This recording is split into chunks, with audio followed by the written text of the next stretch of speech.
Pick up your gear and open your chests. Throw on your armor and head out on a quest. Hey, hey, it's a brand new day. On the Sword Coast, your allies will help with blades and bows and magic as well. Hey, hey, heroes on their way. Fighting forever against overwhelming odds. Fighting together in favor of multiple gods. Idle champions of the forgotten realms. Idle champions, adventure never ends. Idle champions, get you all out there. Idle champions, you reset again. Idle champions.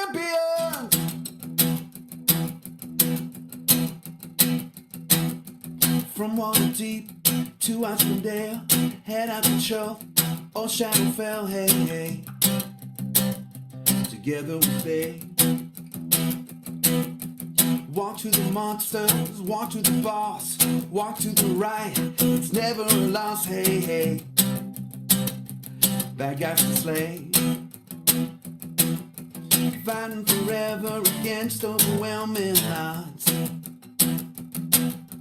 Fighting together in favor of multiple gods. Idle champions of the forgotten realms. Idle champions, adventure never ends. Idle champions, get you all out there. Idle champions, you reset again. Idle champions.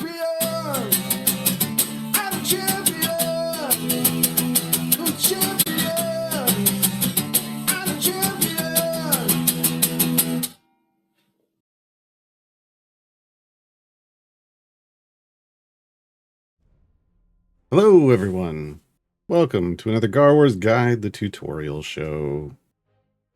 I'm Gaarawarr. You didn't figure that out. We are back this week with a new topic. We're going to be covering the Feast of the Moon for the year of our Lord Moradin 2024. Dwarven Lords only in this house. Well,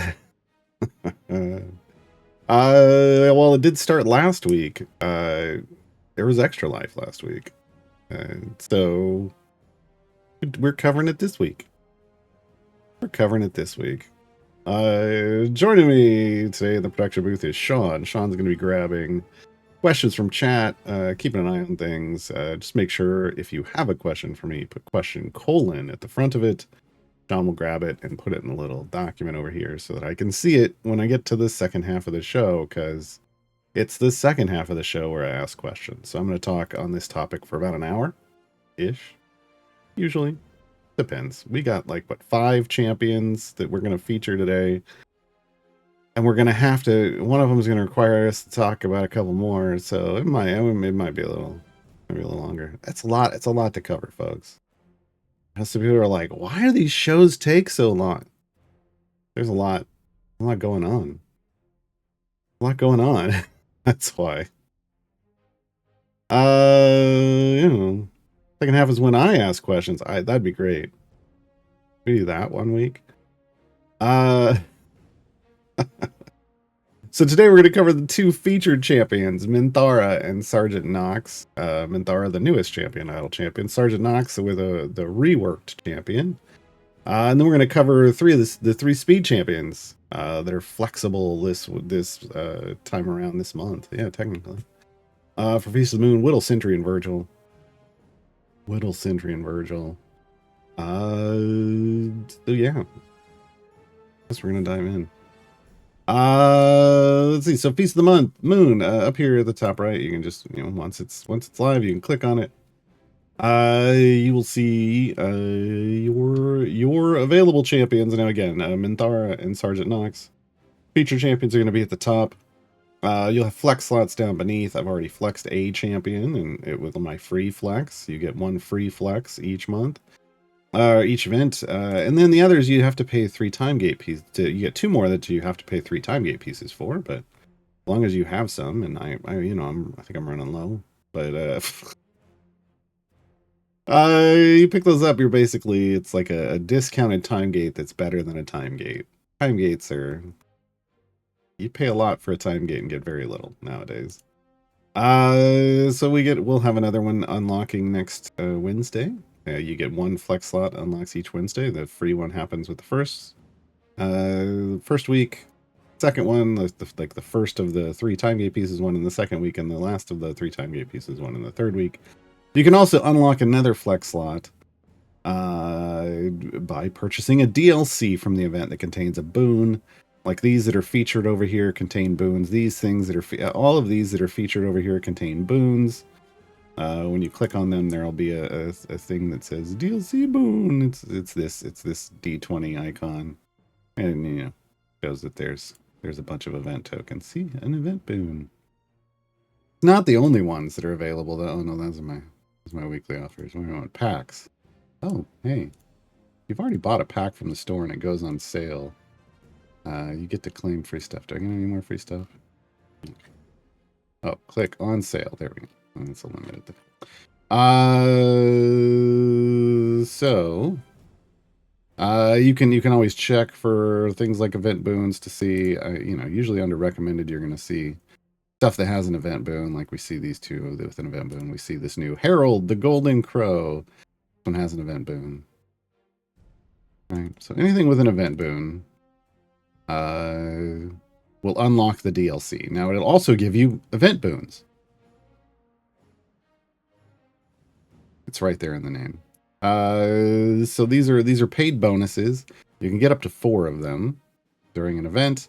And they're going to give you, different levels of bonuses to what's going on, right? They'll unlock the supporter slot, but then you'll also get, damage all champions. Basically, it's like a stack of potions. And this time around, we have an augment. We're going to talk about augments in a second that boost the boon. So anywhere from double at 1 boon up to 8 times as much power at the 4th level. Doesn't affect speed because that would break things. But augments this time around are pretty cool. Refreshing boons. This one just insta classic. Like multi-tier, it just needs to be a function of events. Event boons obtained during this event last for 21 days. Currently, or previously, I should say, when you got an event boon, it just lasted until the event ended, and it didn't matter when you bought it. So if you bought it in the last week of the event, you only got a few days worth of it. That was a problem with event boons. I want to be clear. It wasn't a problem with the worth the wait augment that we're going to talk about in a minute. It was a problem just with event boons, period. And this could fix it completely. So it'll last for 21 days, regardless of when you buy it. You get 3 weeks of a boon. They don't expire when the event ends. That's what it means when it lasts for 21 days. Obtaining another boon at any point during the event refreshes the timer. Fantastic. So you could space it out. You could have some, and then in the last week, you could just buy another one. And then you get 3 more weeks of event boons. If your boon persisted in the next event, it will stack with the event with that event's boon until it expires. Double boons. And especially if because this one has it's basically anywhere from double to 8 times. Carrying that one into another event is going to make the next event even easier for people, right? I think they just need to make that one permanent. I think that's already, like, the second I saw it explained, I was like, that just needs to make permanent. That needs to be permanent, because then the complaints about worth the wait go away, like the main ones, which is like, well, but we can't buy something, and the boon is blah blah blah and whatever. I want to be clear. Let's just jump down to worth the wait at the bottom. Rebalance Champion Sergeant Knox releases at the start of week 2 this event. And now that is just, this is not the augment doing that to you. This is the devs doing that to you. The augment is giving you double chests as a reward for that. That's the worth the wait part. He's worth waiting for because you're going to get twice as many chests.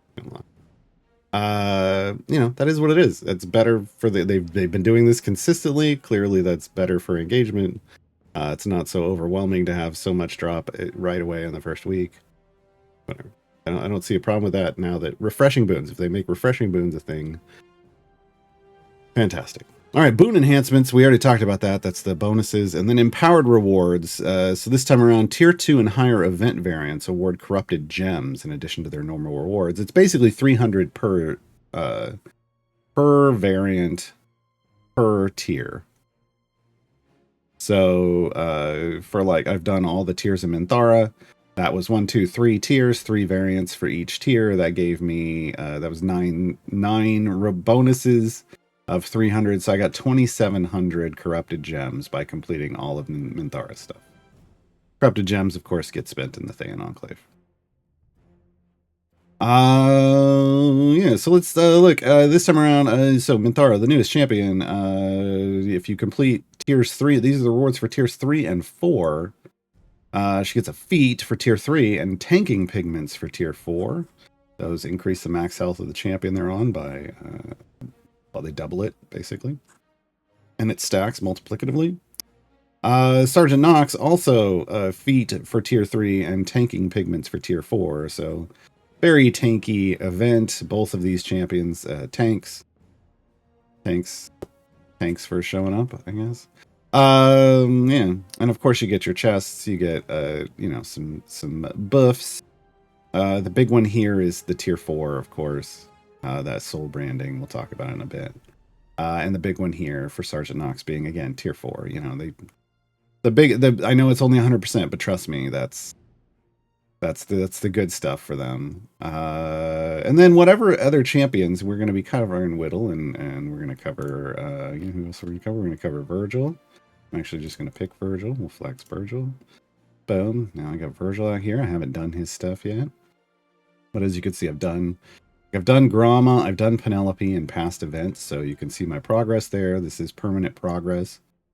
So I don't need to do them again. I've already gotten their rewards. I've earned the check mark. I've earned their rewards. If I wanted their buffs again, I could flex them. I would have nothing. They wouldn't have anything for me to do, but I'd get this stack of buffs.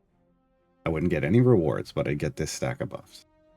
So we're going to cover Widdle, Virgil, and then Sentry. I'm not flexing, but that's who we're going to talk about today. I already have them, so it's fine.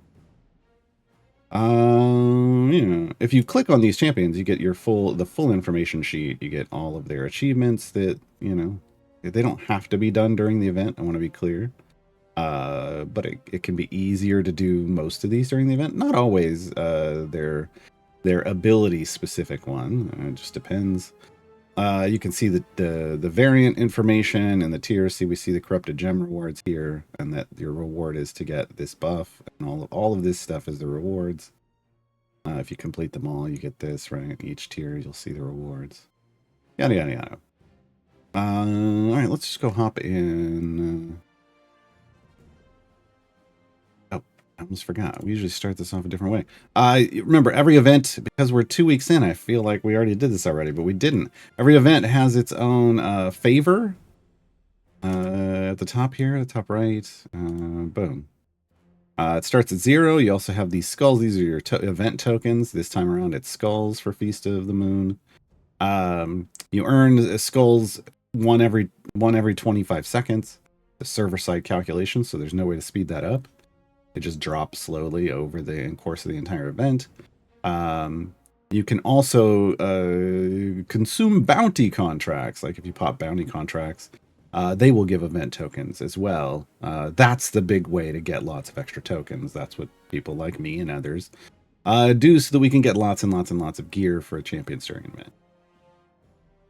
But favor is going to be the big stick you hit things with in an event, at least through tier 1, and impactful in tier 2. Beyond tier 1 and tier 2, favor isn't like you're gonna need favor. Favor is kind of an indicator of how far you'll be able to push.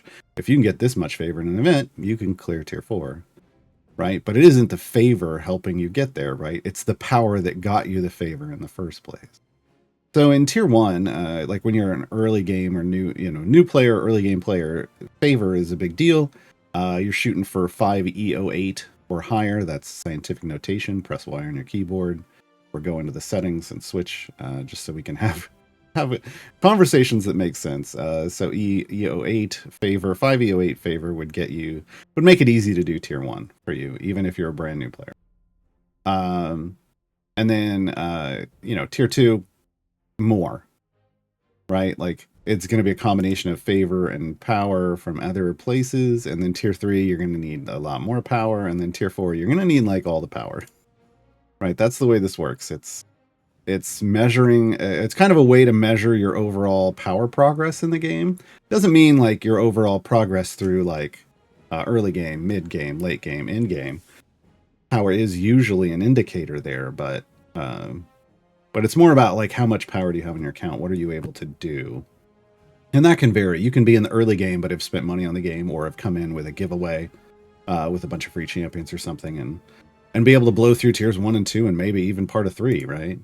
You can have, mid-game power, mid to late game power, and be a brand new player with cash, right? Like, that's pay to progress faster is the way to think. All right, let's click over here. So when you've either come in and you've got like Minthara here, or you've flexed champions, they're going to show up. It's just going to be like a basic adventure, and the reward for doing the adventure is the champion. That's how super easy. Area 50 will be the goal. Everyone can do it. Yeah, getting the champion is the easy part in this game.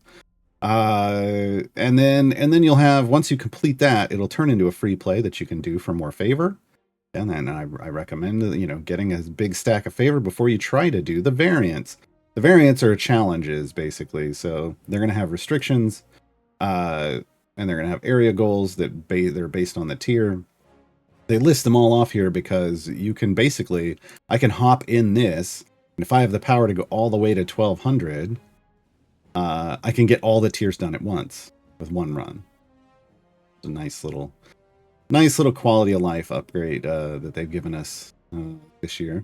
But you do these and you get rewards. So each one is going to give you a gold chest. This time around, it's also going to give you corrupted gems. That's the reward for the variants. You're basically just getting gold chests. If you want more gear for the champion, you use these skulls. You spin these skulls in the shop, and let me show you. You go to the chest tab here. And then click on the champion that you want to buy them for, and then you buy a pack for 7,500 skulls. It's going to be 1 gold and 2 silvers. That's how you get extra gear and extra item levels on your champions. So here, let's pop all these open. So let's talk about these for Minthara and Sergeant Knox.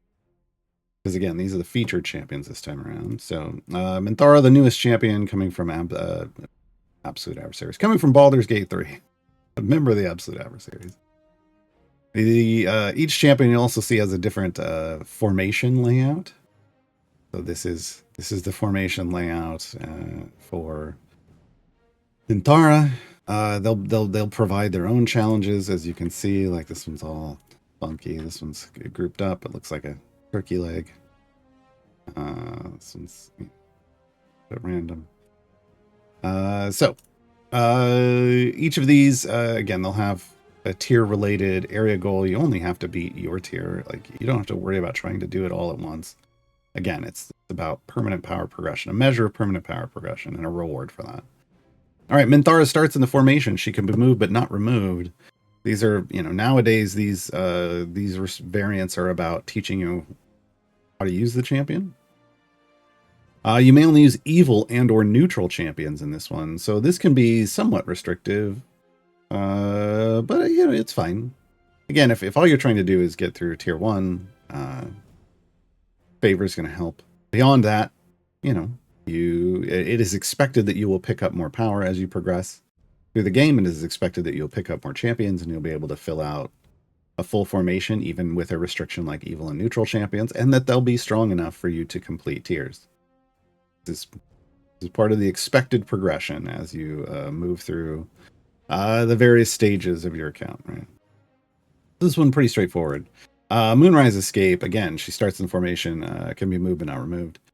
You may not use tanking champions other than Minthara. So Minthara is your tank for this, which is fine. You only have one front column slot, so she'll go in that one.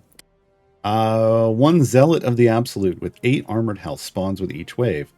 Now remember, 8 armored health. Armored health is basically they have a health total, and it's divided by the number of segments. In this case, 8. And you have to do whatever their total health is divided by 8 as minimum damage to remove a single chunk. And each hit can only remove 1 chunk. So even if you did their full health in 1 hit, you're only going to remove 1 segment, unless you're hitting multiple times, right? They don't drop gold, nor do they count towards quest progress. Just know, as you get further, 8 segments of armored health is rough.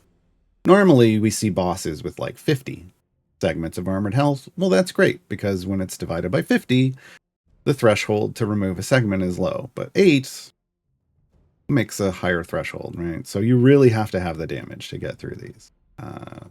You can't slowly whittle them away. We'll get to whittle later. All right. So again, no real restriction here other than, hey, you've got to use a tank, and then, oh, you better bring the damage. Okay. Extra life command is still working? Oh, can you still contribute to extra life? Hey, go do that, folks. Brand value is the final one. This is a great pun, which if you've played Baldur's Gate 3, you'll get it. Again, Minthara starts in the formation with her soul branding ability unlocked. She can be moved, but not removed. Enemies that don't have an active debuff reduce all normal attack damage to just 1 point of damage. So if you have not debuffed an enemy, it doesn't matter how hard you hit it, so they're only going to take 1 damage.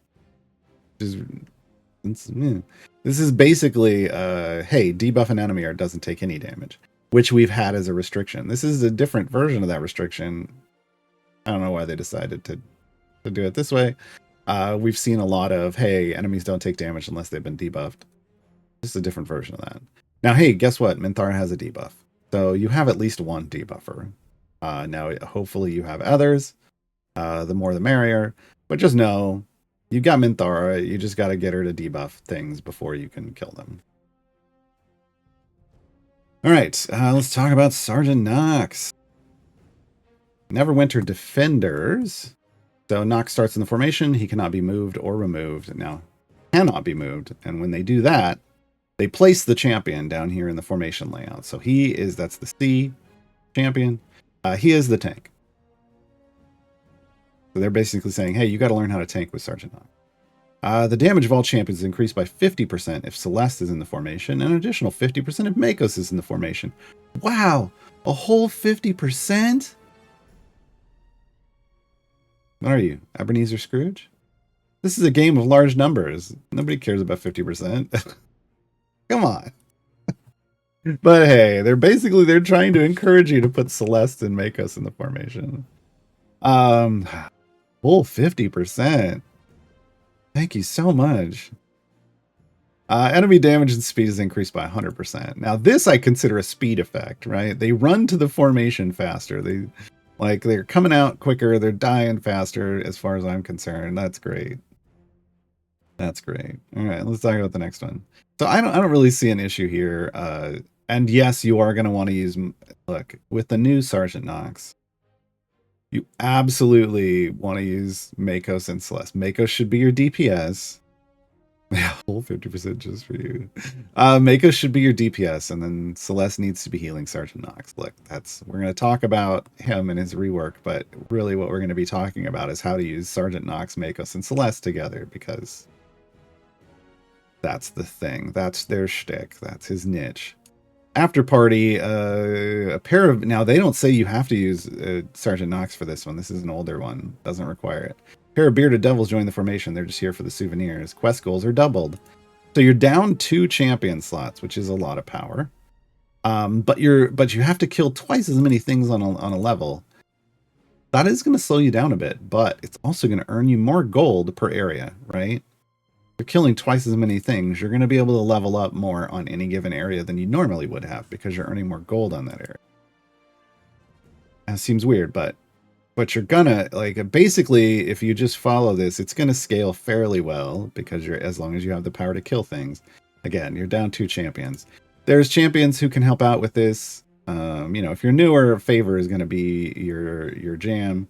You're going to need some favor to overcome this. But if you have a more developed account, there's a lot of ways to deal with it. Well, a good one, hey, is Desmond, right? He's going to give you a bonus for having escorts in the party, and you could combine him with Cass for a bunch of dead people in the party, and yeah, lots of power. That's what I did. Well, I don't know if I used Cass, but I definitely used Desmond.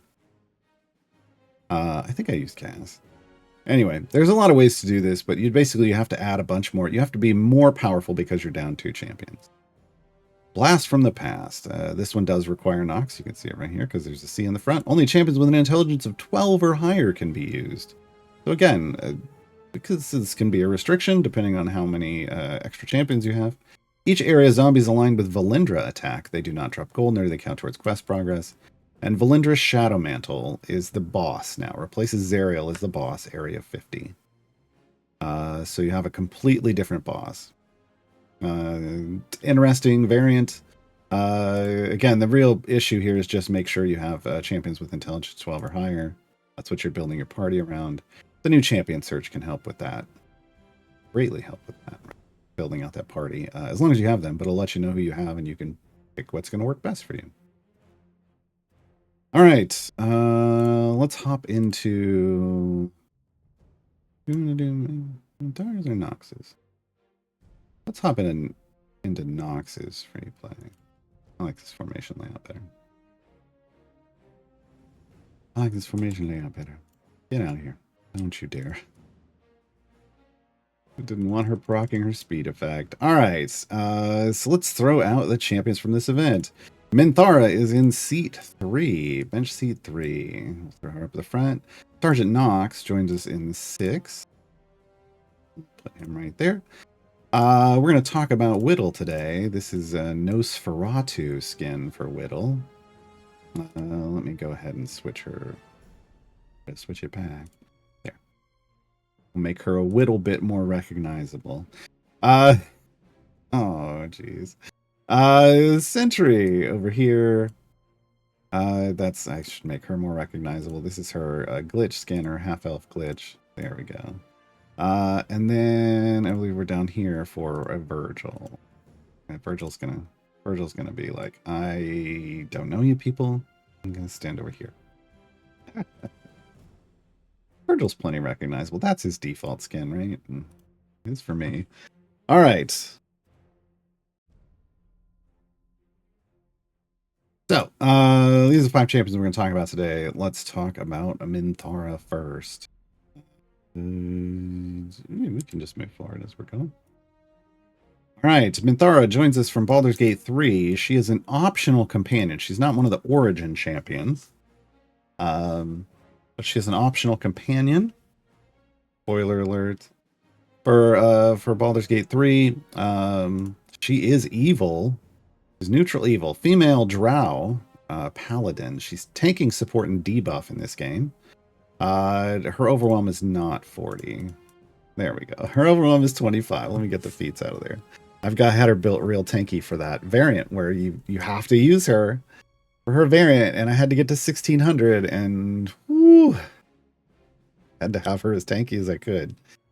All right, base attack, double maces to the faces. Minthara dashes towards the healthiest enemy and damages nearby foes with a swing of her maces. So she's going to target the healthiest enemy.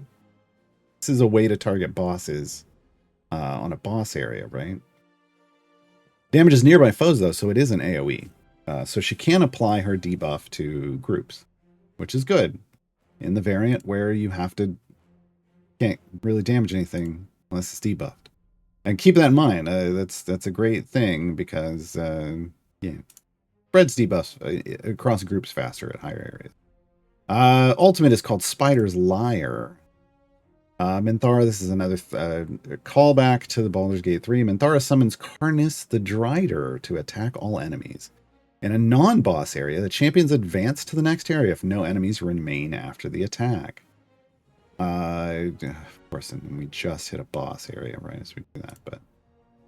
it is it's kind of like a speed effect, very limited because it's obviously has a long cooldown. but after we beat this boss, I'll demonstrate. I want you to see that it's going to be like, hey, we're going to move you forward. Yay. Here we go. Boom. Here comes Karnas the Drider. It gets all dark. And then he's like, okay, there's no... Oh. Is it still bugged, Sean? Well, it's supposed to move you forward, folks. I guess it's not working yet. Anyway, that's how cool it looks. Bugs. All right. They'll get that working at some point. Maybe. Starting off with abilities. Noble of Minzo Baranzan. Minthara gains a strife stack for each evil champion in the formation, including herself. She increases the damage of these champions, so thus evil champions, and only evil champions, by 100% for each strife stack she has, stacking multiplicatively. So,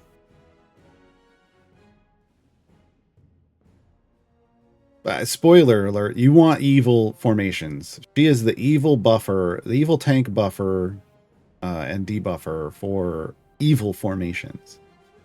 You really do want, like, she is going to be, you can, if you're a newer player, you don't have a lot of evil champions, fine, but you want her with evil champions, really, if you can. And if you're going to be focusing on having Minthara in your formations, you want to be building and trying to collect champions to build out a purely evil formation. Truly, there are some, there's other champions that can help you get there without using all evil champions like Cass, but there's at least one champion that has a feat that makes them evil. No, there's a couple that have feats that make them evil. So there's ways to do this, but that's really what you want to build, is an evil formation. Because not only is it going to make your DPS has to be evil, or she's not buffing them, but not only is it going to make your DPS stronger, there's going to be a secondary effect here in a bit. Soul branding. Hey, we're there already. When Minthara damages an enemy, they take more damage from all subsequent attacks. That number is going to vary. If she has an item, it is multiplicatively stacking ability with a pre-stack multiplier. This is the big one. This is her most powerful thing in her kit. So more damage from all subsequent attacks, stacks multiplicatively up to the number of strife stacks Minthara has. This is why you want a pure evil formation. You want her to have as many strife stacks as you can get, because the debuff stacks multiplicatively. That's the good way. And then the fact that this number, the value of the debuff, is so big, it's because I've got an item for that and I've ramped it up. It's going to make her debuff super strong. Super strong. So, it's obviously this is going to vary based off the person. But just based off what your item level is. Mine's what, 900, item level 930 with a shiny on it, which makes it 50% stronger. That's going to give me, let's say we have 10, let's say we did a full evil formation. So I've got 10 strife stacks, at roughly what this value is. No, I did that backwards. We want 10, E6, 9, 12, 15. That's an E16 buff at 10 stacks. Okay. Now that may not seem like a lot, but we're going to have an option to make that even better. But E16, take it, right? We take what we can get when we're building formations. But that's going to get bigger in a bit. We'll talk about it when we get there. Oath of Vengeance. This adds a bunch of functionality to Minthara. You may have seen something like this before on Alcoria, the Evergreen champion from Waterdeep. Minthara provides benefits based on the number of strife stacks she has. So at 3+, she gets an ability called Unyielding, where her health is increased by 10% for each stack. So max, you can double her health. Again. Double is... I don't know. Anyway, 5+ strife stacks. Again, it's only for 3. What are you expecting for 3 stacks? 5 or more, you get Piercing, where enemies affected by at least 2 soul branding stacks lose additional armor or health. So basically, they lose an additional segmented health piece when they're attacked. I refer to it as armored or hit based. But so with both of those being segmented health, so it's a little confusing here. But yeah, so basically double credit on segments as long as you have 5 or more. That's a fantastic functionality. Get it helping. It helps out, single target DPS chew through armored enemies faster. But also, if you do have a multi-hit DPS, then it's even faster. So why not? At 7 or more strike stacks, this is when you really hit the sweet spot. Scarring. When Minthara damages an enemy, she immediately applies the maximum possible number of soul branding stacks. Because normally it's just a stack per hit. With this, at 7+, you instantly go to full stacks, whatever those are. At 9 or more stripe stacks, nobility. This increases the base value of Noble of Minzo Baronzon by 400%. Now again, that's this buff that's based on that stacks multiplicatively and is based on the number of evil champions. So whenever you're increasing the base value of a multiplicatively stacking ability, that's the strong way. So 9+ can really make Noble of Minzo Baronzon really jump up in damage. Okay, like right now I have 1 stack EO4. That's nothing, right? If we built out 10 stacks, it'd be better, but once you hit 9+, because of the 9+, it's going to give it an even bigger boost, right? 5x, basically a 5x multiplier in the base value. All right, Ceramorphosis. Again, absolute adversaries. They're all about the tadpoles. So you gain 1 Ceramorphosis stack due to the tadpole in Minthara's brain. Minthara increases the health of all other champions by 25%, or 20% of her max health, excuse me. Plus 2% for each Ceramorphosis stack the formation has, stacking additively. This is the same health share feature that Karlach has. It's a little underwhelming. It doesn't really make them more tanky. It makes the rest of your party more tanky, which means you kind of need a second tank when you're using either Karlach or Minthara. I guess, makes sense, right? But you wouldn't use them together because one's good and one's evil. Right? Minthara doesn't want the good tank in your formation. The good aligned tank, I should say. All right, so let's talk about specs, baby. House Matron, True Soul, or Soul Destroyer. So House Matron, Noble of Minzo Baronzon, also grants strife stacks for neutral champions in the formation. So if you are more restricted, or you have champions that are neutral, so they're not good, they're either neutral or evil, like on that axis, you could pick this and they would function. Now, you're going to give up other things. These other specs can be great. So just know what you're saying is, I have to do this to make this work, right? That's why you would be picking House Matron. Because you have to, or else you don't get any stacks. True Soul, this is for your absolute adversaries formations. So your formation gains 2 additional Ceramorphosis stacks. That's a big deal. Normally you get 1 per champion. This is like having 2 extra champions in the formation. That's fantastic.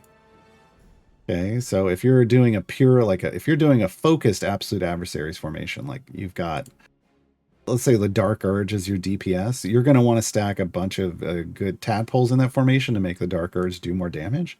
And you're going to probably want to go True Soul with Minthara. Probably. I say probably because then we get to Soul Destroyer, and this math can change some things. You've really got to be making these 2 tadpoles do a lot of work.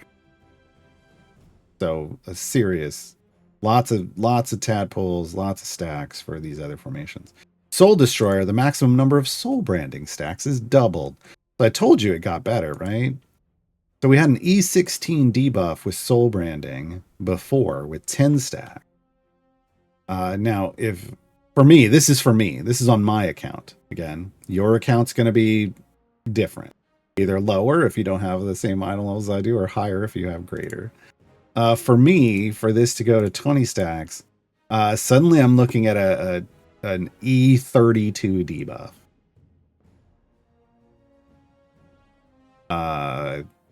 That's nice. Take it. I'll take it. Like that and all the fries you can give me. All right. So yeah, Soul Destroyer, huge, makes Minthara super viable in non-absolute adversaries formations. Super viable. I want to say that's everything. Yes. So tanky, super strong debuffer, buffs lots of wants lots of evil people. Pair of damage all champions items, you get a health item.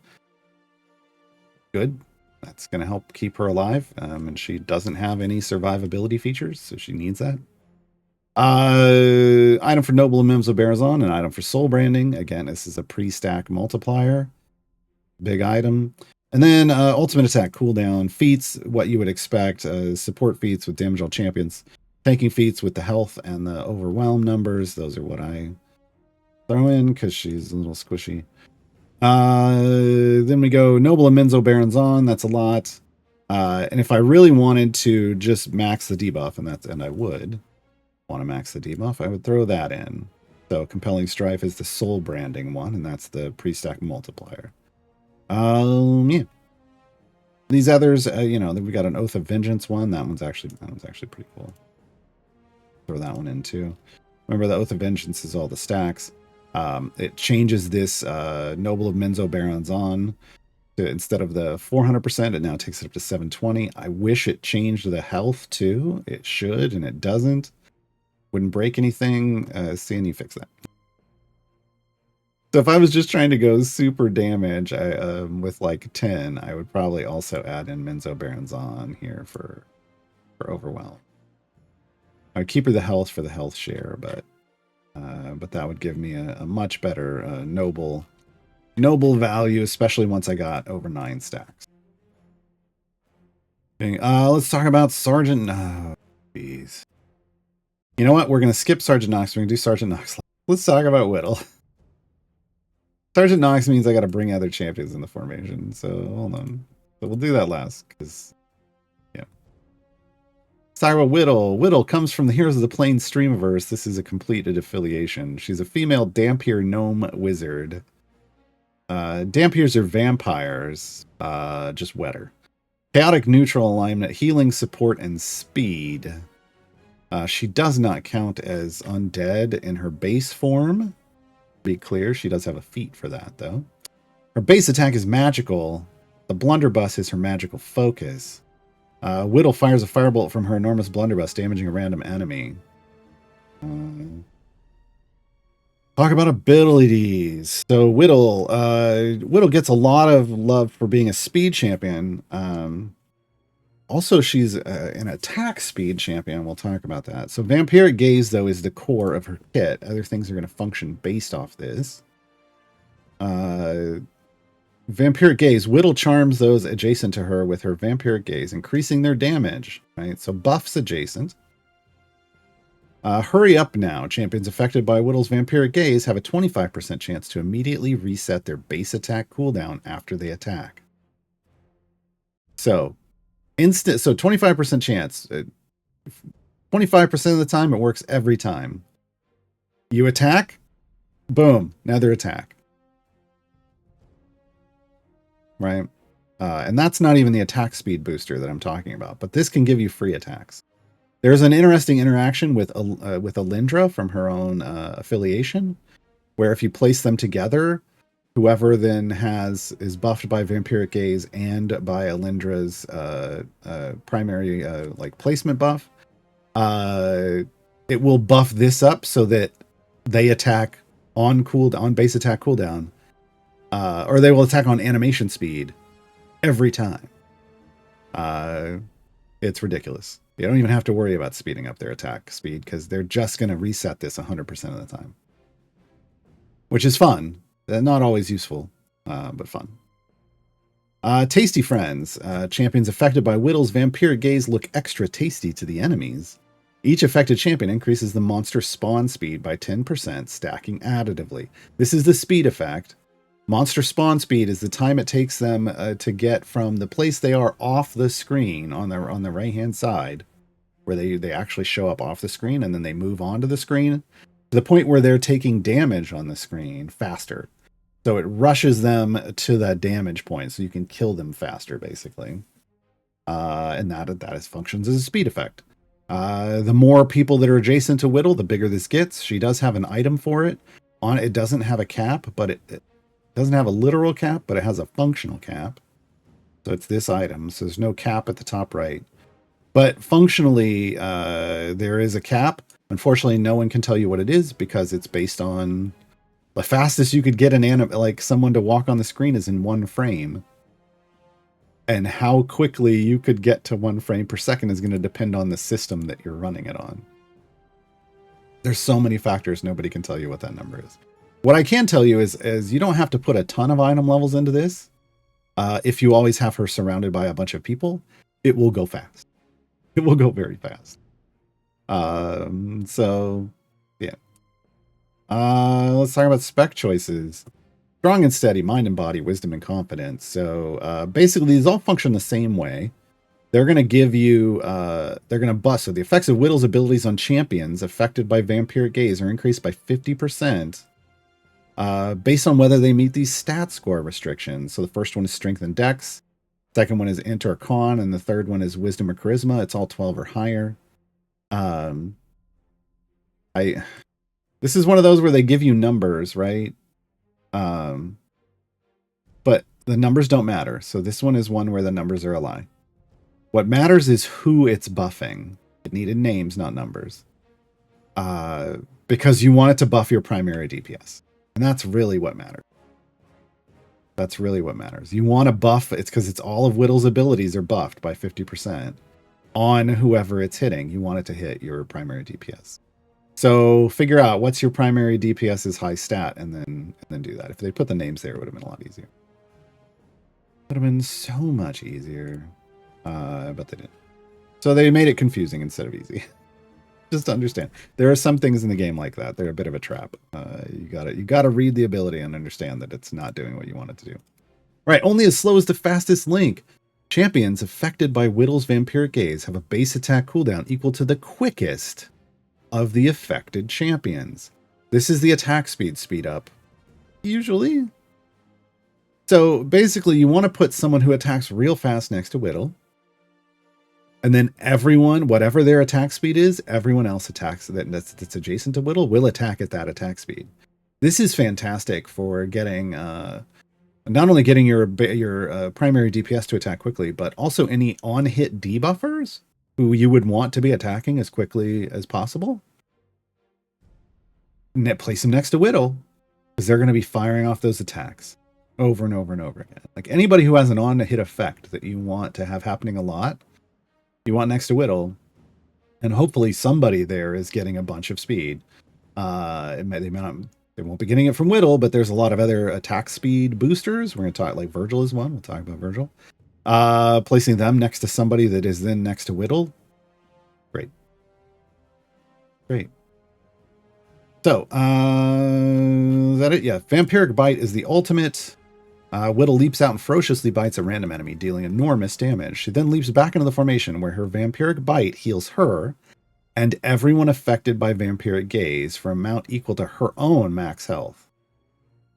So this is a way to heal people who aren't in the front line, because you're not really going to put healing the front line with Widdle's health might be okay sometimes, but usually this is for times when you're taking whole party damage, and then you pop it. She's going to go out, and then she will heal everyone around her. Her health is usually significantly lower than a tank's. It just depends on the health share. 302, yeah, EO5. So an order of magnitude lower. Not as big of a deal as you might want, right? Item-wise, paired damage all champions. We've got Vampiric Gaze. Again, that's the big thing. Tasty Friends, that's the speed function. Then ultimate attack and ultimate attack cooldown. Feat-wise, damage all champions. You got Vampiric Gaze. You've got Hurry Up Now. You've got Tasty Friends. Tasty Friends, these are the speed ones. Hurry Up Now is the chance to reset a base attack cooldown, so you can make that higher, so that's happening more often just with feats if you want.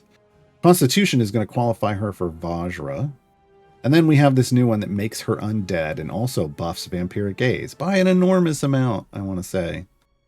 This is great for her vampiric gaze buff, 160%. But also counts as undead, which is, again, big for certain champions in the game. All right, let's talk about the other speed champion, Virgil. Oh, well, we also need to talk about Sentry, don't we? But we're going to talk about Virgil first because I want to. Virgil comes to us from the Rivals of Waterdeep affiliation. This is a completed affiliation. Male, Aasimar, Sorcerer, Neutral Good, Support and Speed. Base attack is a magic missile, so a magical base attack. That's what that symbol means. Virgil fires 3 magic missiles at random targets.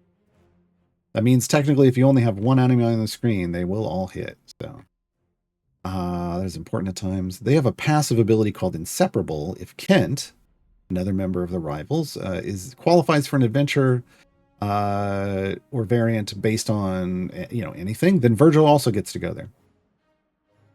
Just qualifies. Not that Kent's in the formation. Just everything Kent qualifies for, Virgil qualifies for, and vice versa. Honestly, if you have Kent, it works the other. It's the same thing.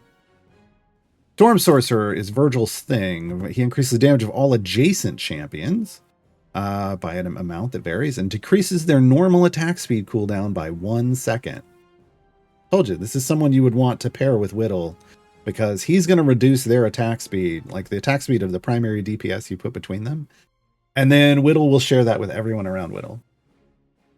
Or whoever you put between them. It doesn't have to be the primary DPS, but you would because you want to buff that person. But then Valentine exists. Look, it's complicated sometimes, folks.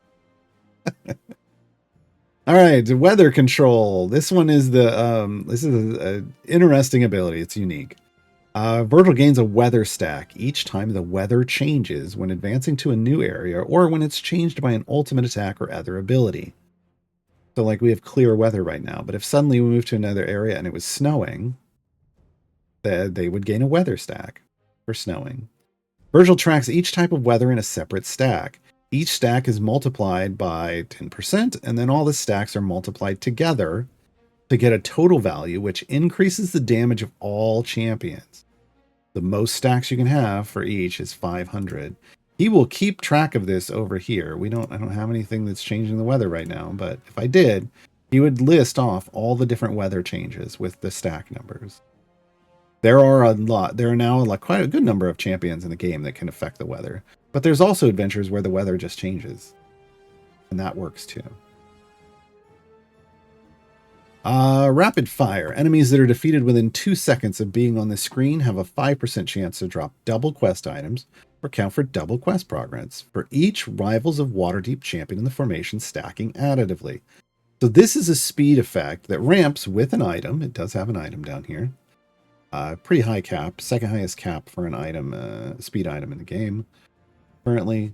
And then it also stacks based off the number of Rivals of Waterdeep in the formation. Now, none of the other rivals are speed champions, but it does mean if you're using a Rivals formation, you're just going to inherently move faster than you normally would, right?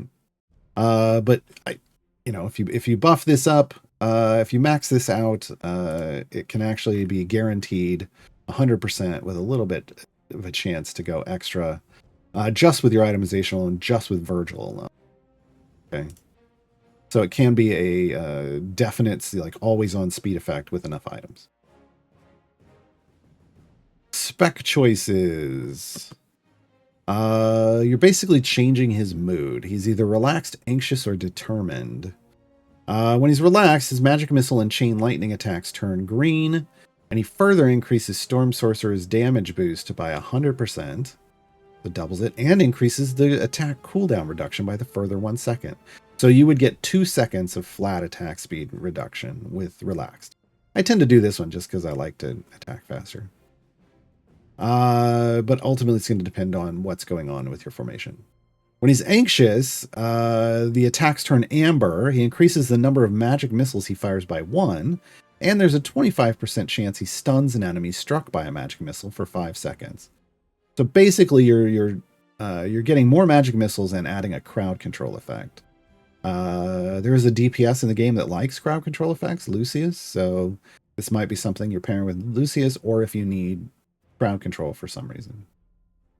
Determined. When he's determined, the attacks turn violent and or violet. Well, they are violent, but violet, the color. And Virgil increases weather control's damage boost by 33% for each Rivals of Waterdeep champion in the formation, stacking multiplicatively. This is the spec for doing a Rivals formation. You're going to get a huge amount of boost to weather control, and there are people in that formation that change the weather, so he can build a lot of stacks. He can build a lot of stacks. All right. Surprise mood. So this is oh my god, I'm angry. While a champion in the formation is knocked out, which means they died. Champion is, I don't know why it doesn't just say when they're dead or when they're killed. Virgil's magic missile and chain lightning attacks turn red, and any enemy he hits with his base attack takes an additional amount of damage for the next 5 seconds. 4,000%. If an enemy is hit again, the timer's reset, but it doesn't otherwise stack. We keep referencing chain lightning. Chain lightning is the ultimate. So Virgil attacks a random enemy with a bolt of lightning, dealing ultimate damage every 0.2 seconds. So 5 times a second, the lightning bolt attacks another random enemy until 20 enemies have been struck. So over 4 seconds, if there's enough out here. Or no enemies remain. In addition, the area's weather changes to thunder. Boom.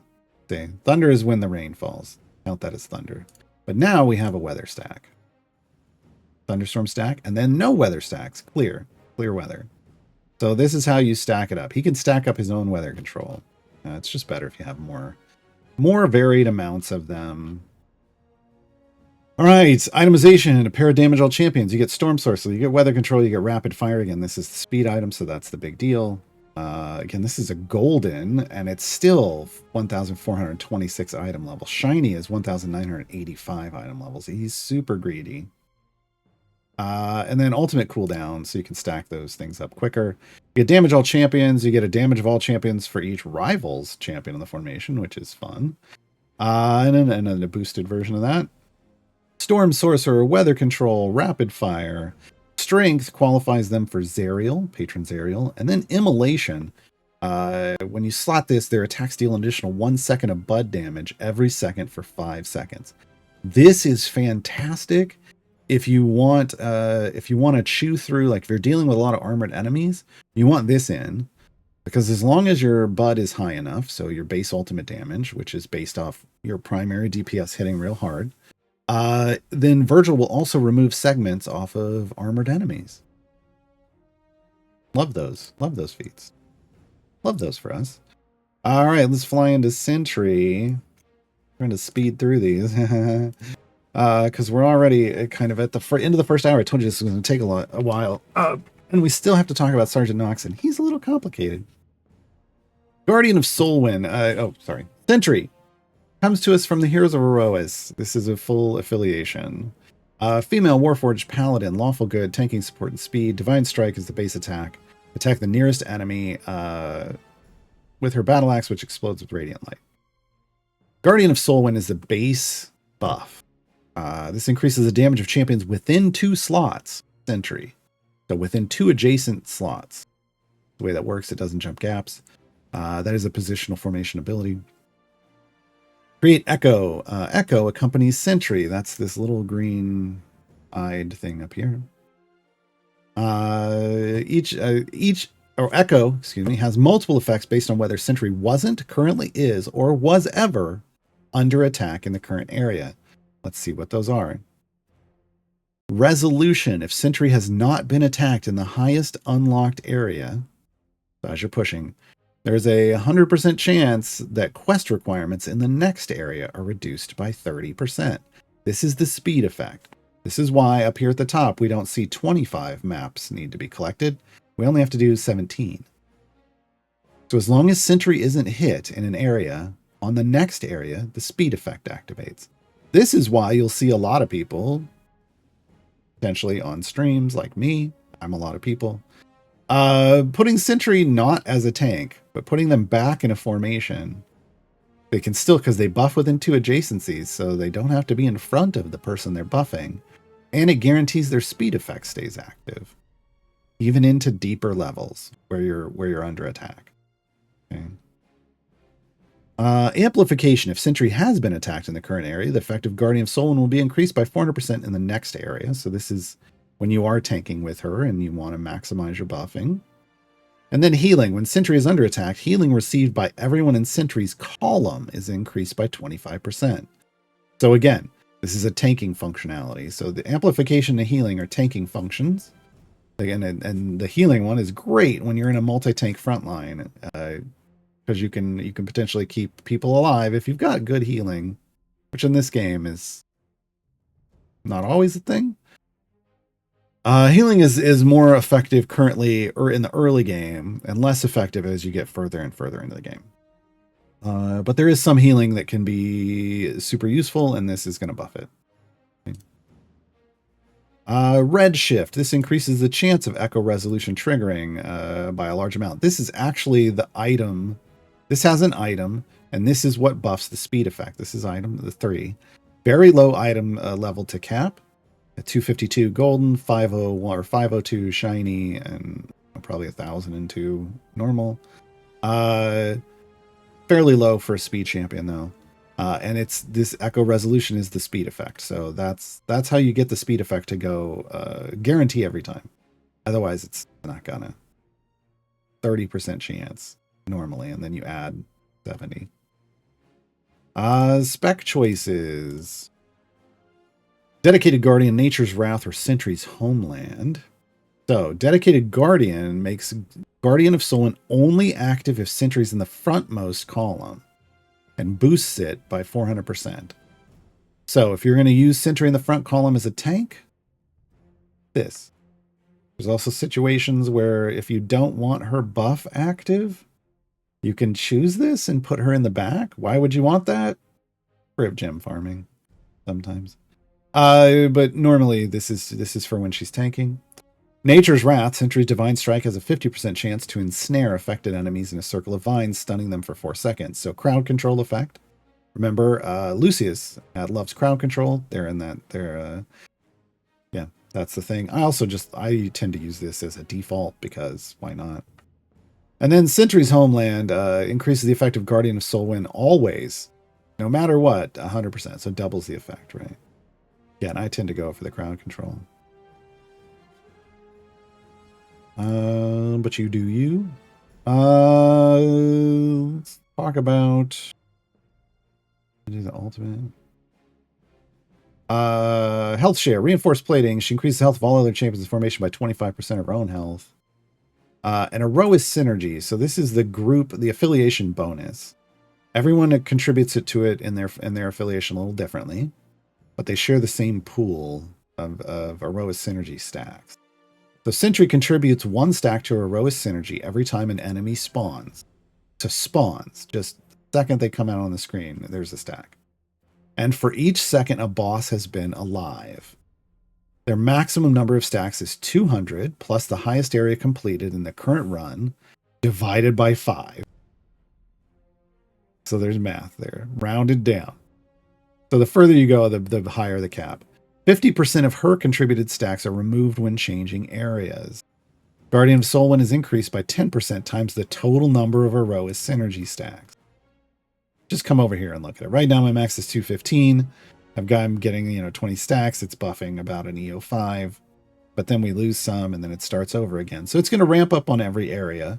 And the more Heroes of Herois are in the party, the bigger that the cap is going to be. So the higher the potential is going to be. That's the thing to remember. Flame Lance is the ultimate. Sentry charges into battle into a bottle atop. That would be an interesting ultimate. Into battle atop a transformed Echo, dealing damage over time with her Flame Lance. So Echo transforms into a mount, and she does a burn across the field. Item-wise, damage of all champions. Guardian of Solwyn, Redshift. Again, that's the speed item. Health, always good. Heroic synergy and ultimate attack. Cooldown. Damage of all champions feats, health feats, vicious damage. These are rare but beloved. We don't care about the increases damage to Sentry. They need to make that just increases damage of all champions. But Sentry's attacks prevent the target from healing for 10 seconds. This can be a big deal. the first time you're going to run into someone usually is Strahd von Zarovich. When he attacks your party, he heals to full, basically. So this helps you kill Strahd. Half elf glitch. I use the skin, and I'm gonna put it back in the skin. I like this one. This looks like their Sentry's creator. So Sentry would then also count as a half elf along with Warforged, and it buffs Guardians of Solwyn for each half elf in the formation. We have quest reduction. I have that in for speed. Guardian of Solwyn, Aroa synergy. You've got your overwhelm feats, and then overdrive. Increases the effect of dedicated Guardian and Sentry's homeland abilities by 80%, and increases the duration of stun effects on her base attack by 3.2 seconds. That's a lot of stun. Why do I not have that? Yeah, that's great. I like it. I like it a lot. I went through recently and bought every feat for gems that I didn't already have. Because chat made me do it. It cost me 9 million gems, but now I'm trying to stay on top of it. All right. Is that everybody? We did everybody but Sergeant Knox. All right, everybody out of the pool. Everybody out of the pool. It's time to talk about Knox. Time to talk about Knox. All right, Sergeant Knox.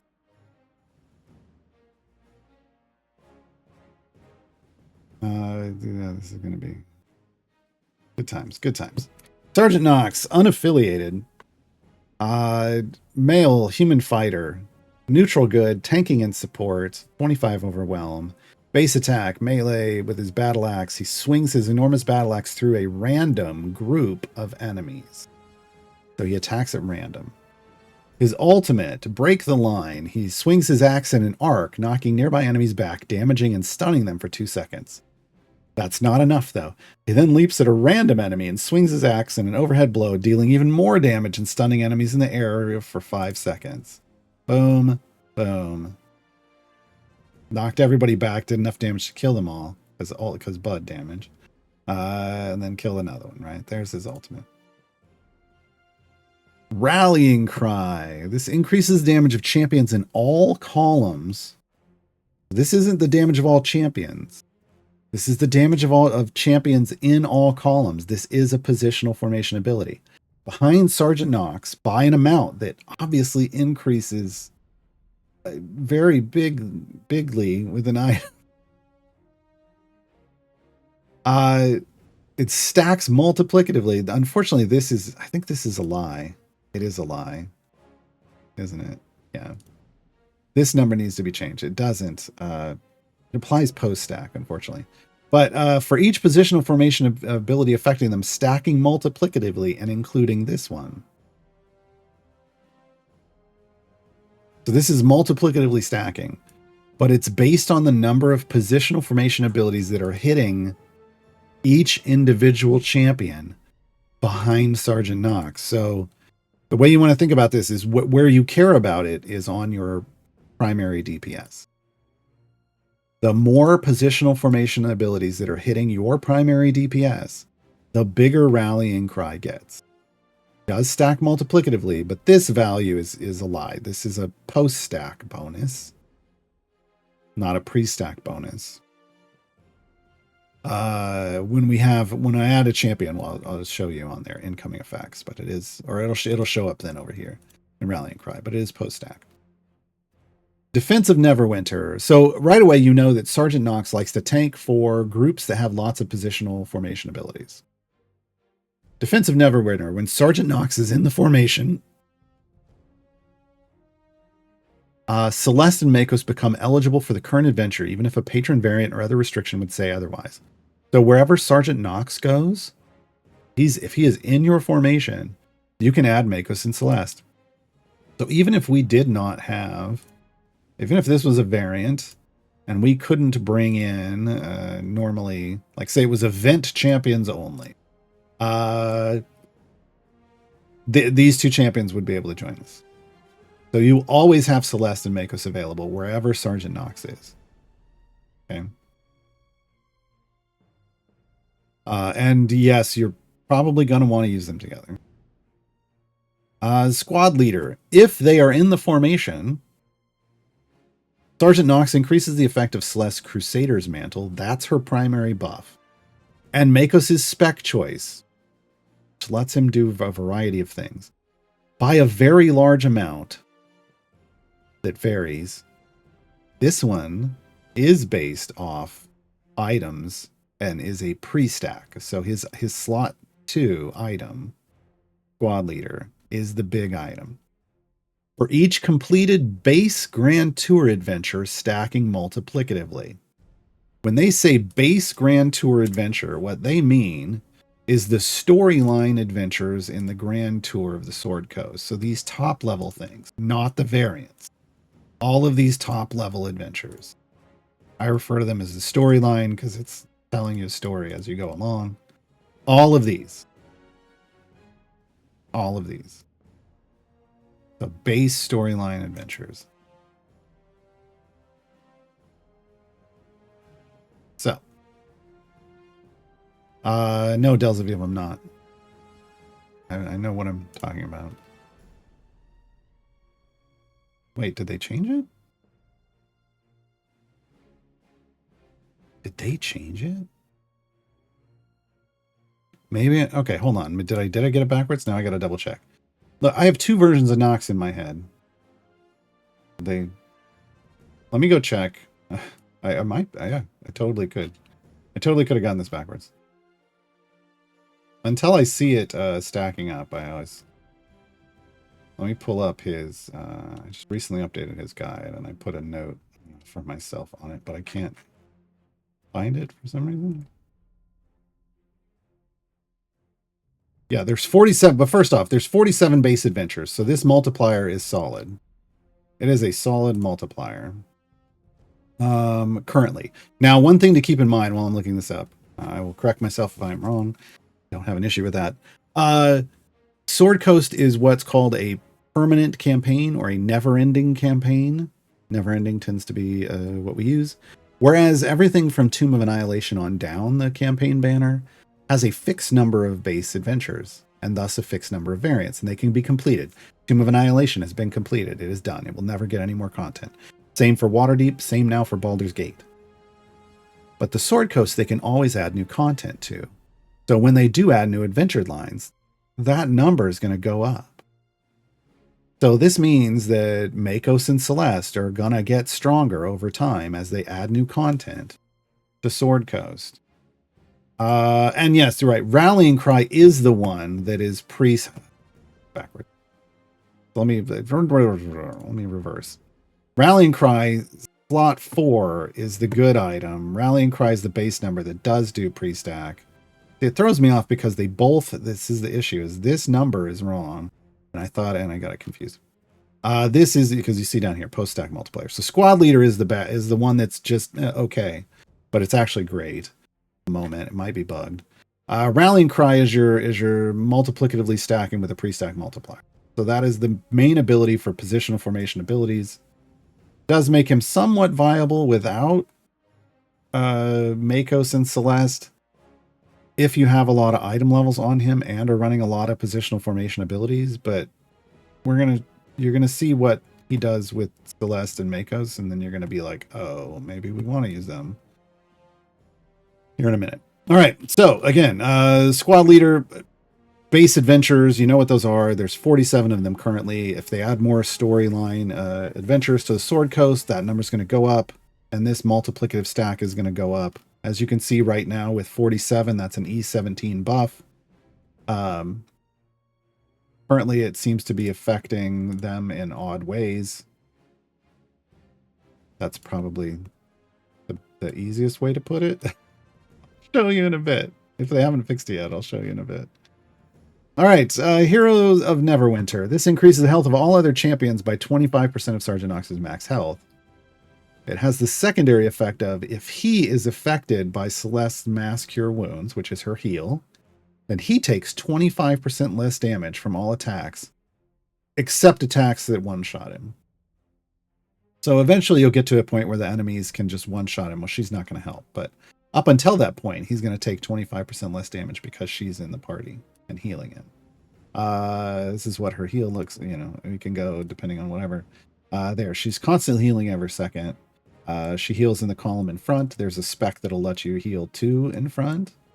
We don't necessarily need to worry about that right now. Let's go ahead and level them up. All right. Spec choices. This is where everything gets a little freaky. Impromptu allies, for the greater good, or shield wall. Let's get shield wall out of the way first. This increases the max health of Sergeant Knox by an amount that varies.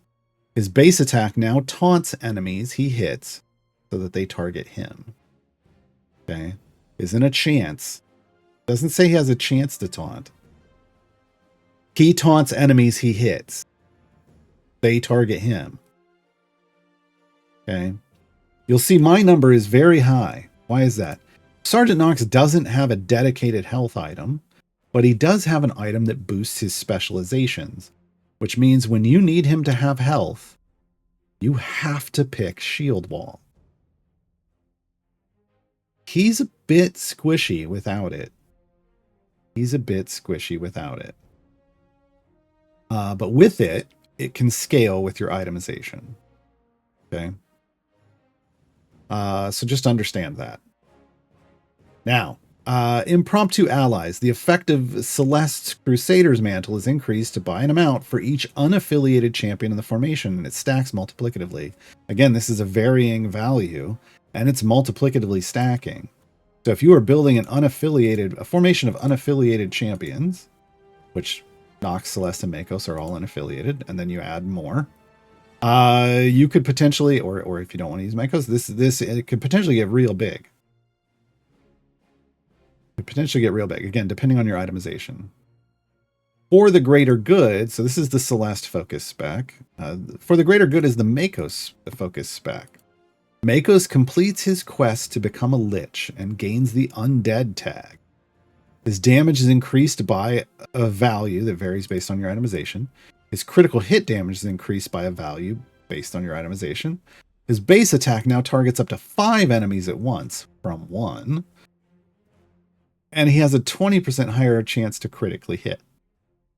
Additive boost. Okay. So crit damage, more damage.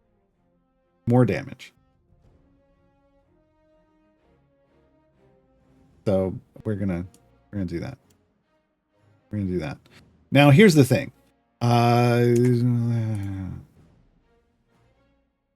We are gonna do that for sure.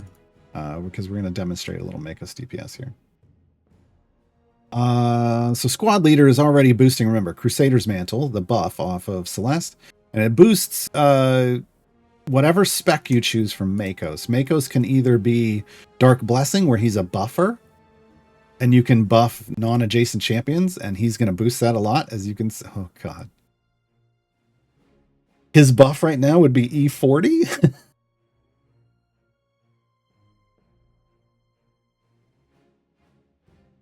Combination's a little ridiculous. This is based on my itemization on Sergeant Knox, combined, with. But or you can do the DPS spec is Dark Luck, where he deals E40 more damage, and when he kills an enemy, that enemy drops E39 more gold. Mako's gold farming is back, folks. And it's back in a big way. It's ridiculous. At the moment, it's ridiculous. Plus, right now, we have a weekend buff going on that buffs his spec choices. Triples them.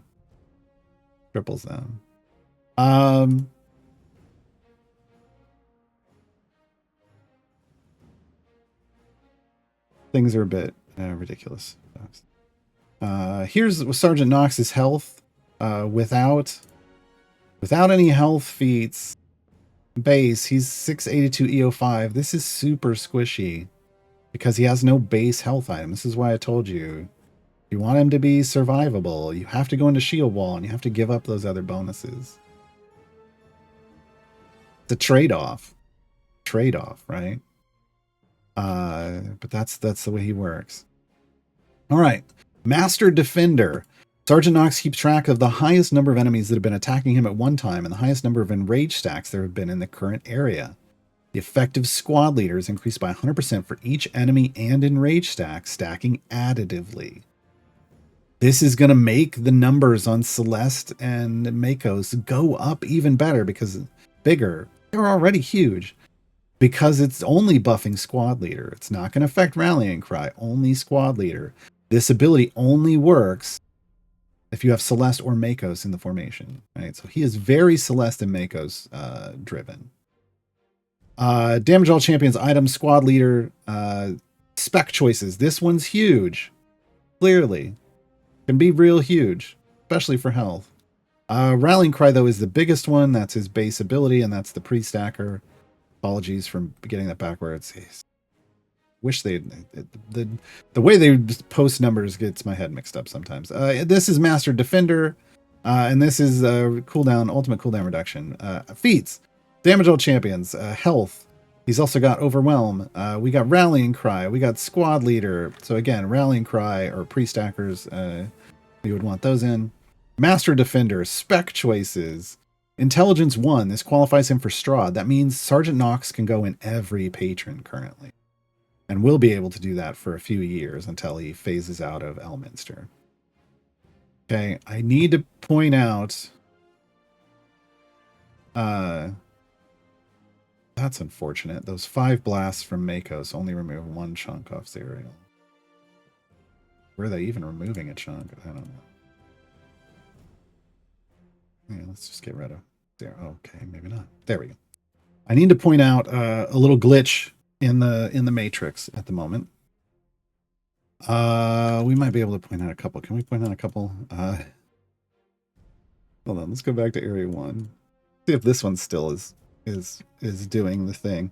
If I clear this formation, this was a glitch the other day. If I clear this formation and then I drop Sergeant Knox back in, it automatically loads in Celeste and Makos right where they were. I don't know why. Reported, they know about it. It's just funny. The other glitch in the Matrix. So right now, Makos' Dark Luck, his spec boost, E40 extra damage, E40 extra gold. If I remove Celeste, only E24 damage and E24 extra gold. Knox's squad leader says nothing about it boosting for each of them in the formation, just that they're in the formation. So something's going wrong here, and we don't know which way CNE intended it yet, is my understanding. So we don't know if they're just going to change the wording so that you get a bonus, so that it makes it clear that, you know, the bonus gets bigger if you have both of them, or if they're going to drop the boost, right? But right now, for my itemization, I've got an E42 adjacency buff from Celeste. Doesn't change her healing. That might have made healing relevant in the game, heaven forbid.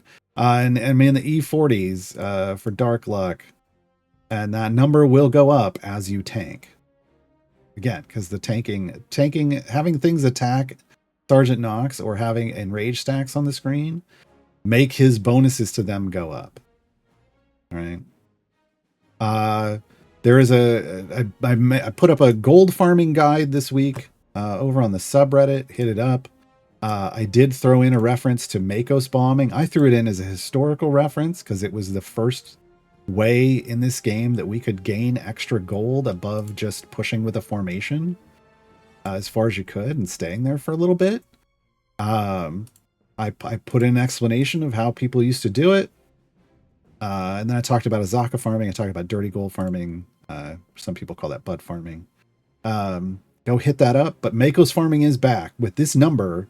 With this value, with an E40% more gold, we're seeing huge gains.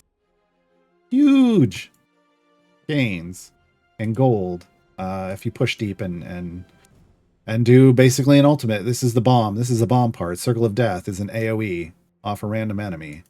You make sure you pop everything in a group. Build up a group. Pop it. Lots of. So they reworked Sergeant Knox, and it made a pair of 4 champions relevant again in the game. Can you rework someone to make Jamila relevant, please? That'd be great. That's gonna be it for now, folks. We're gonna take a short musical interlude, and when we will be back to answer questions. I got about a dozen questions stacked up here. Yeah. Song. Oh, this is The Legend of Sergeant Knox from Bardic Inspiration. Here we go.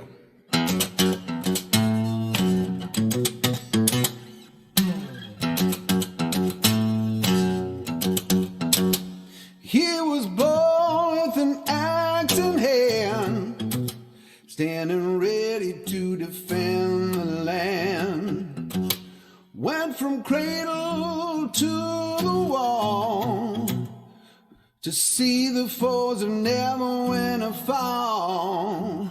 When Minthara unleashed a scourge, he was there to perform the purge. From the bridges, gates, cliffs, and docks comes the legend known as Sergeant Knox. This former mercenary always retakes the city, unites us all with his only call. He's gonna knock you out, leave you seeing stars, gonna break your lies, leave you lasting scars. He's gonna knock you out, call the thunder down, gonna bring the hurt, driving death out of town.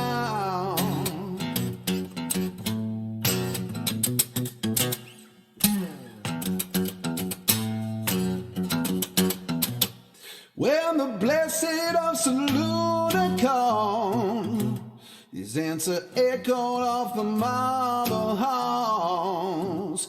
If you're looking for a helping hand, keep an eye out for this giant man.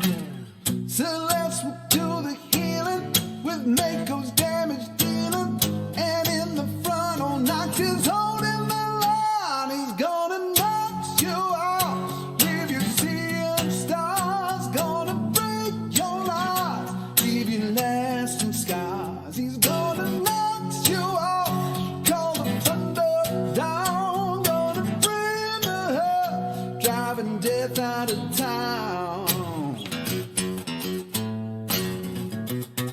Solo over this. Ow. Yeah. Gonna knock you out, leave you seeing scars, gonna break your heart, leave you lasting scars. He's gonna knock you out, call the thunder down, gonna bring the hurt, driving death out of town. Gonna knock you out, gonna break your heart. He's gonna knock you out, gonna bring the hurt, driving death out of town. Hey, and we're back. And no, that's not a new song. That's all the Bardic Inspiration songs are now set in stone. We haven't had a new Bardic Inspiration in a very long time, unfortunately. But I have a lot of the songs that I play on some of the songs I play on this are not in the jukebox in game because they were only ever acoustic, so you may have never heard them. I do have a guide to Bardic Inspiration. It has links to all of the acoustic versions of the songs. All right.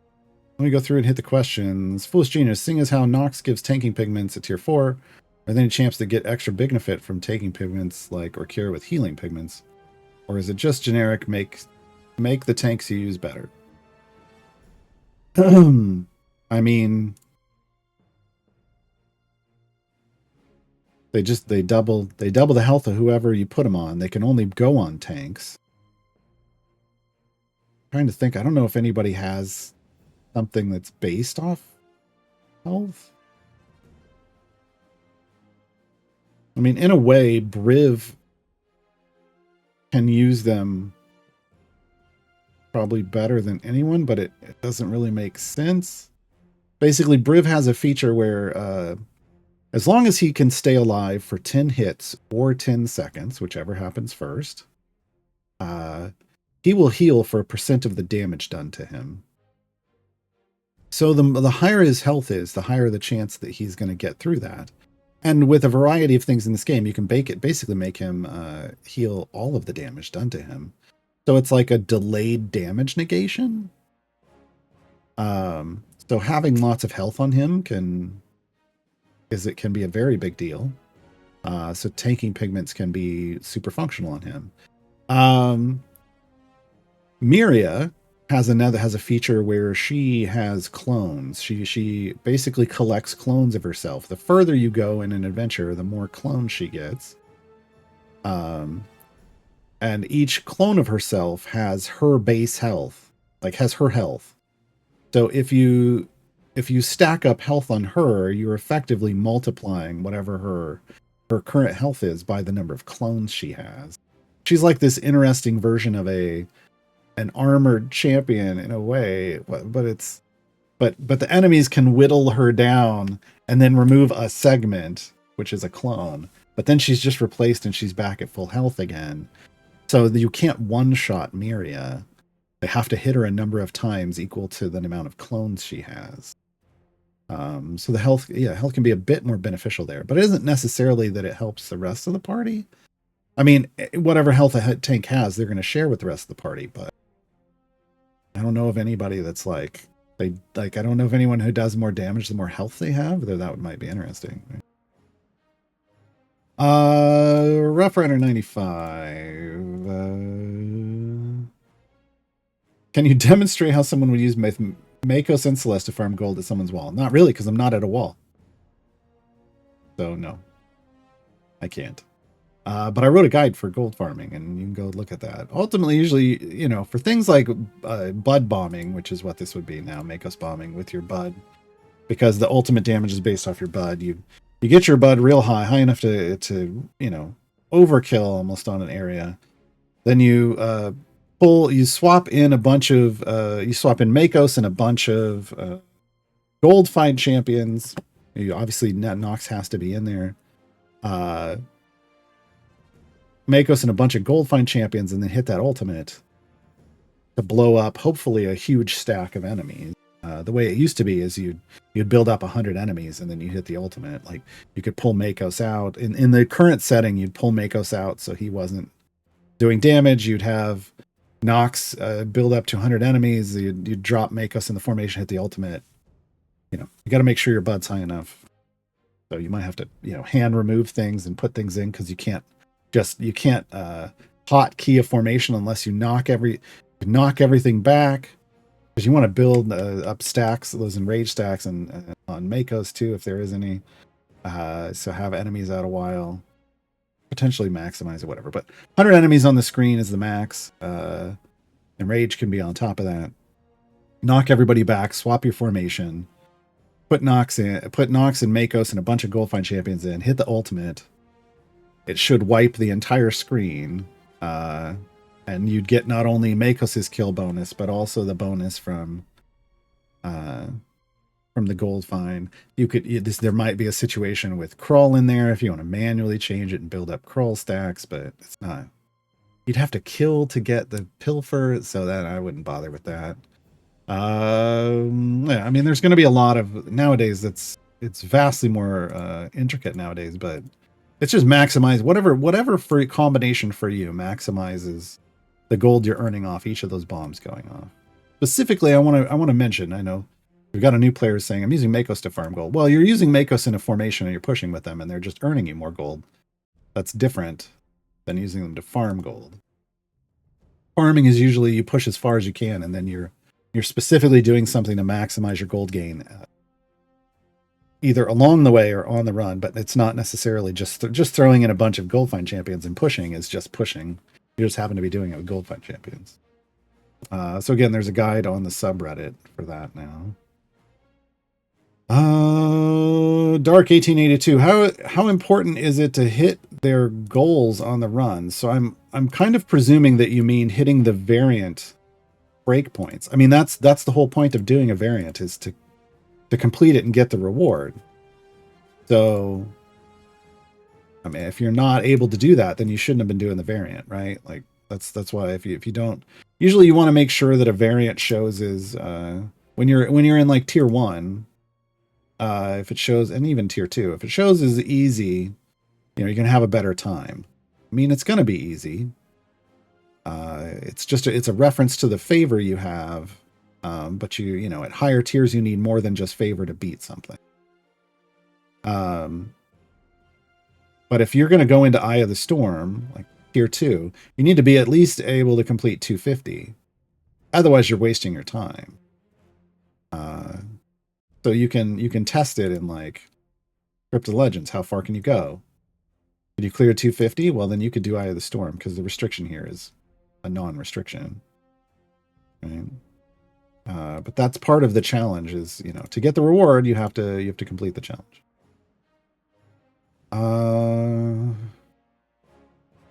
Rough Rider again, asking all the questions, it seems.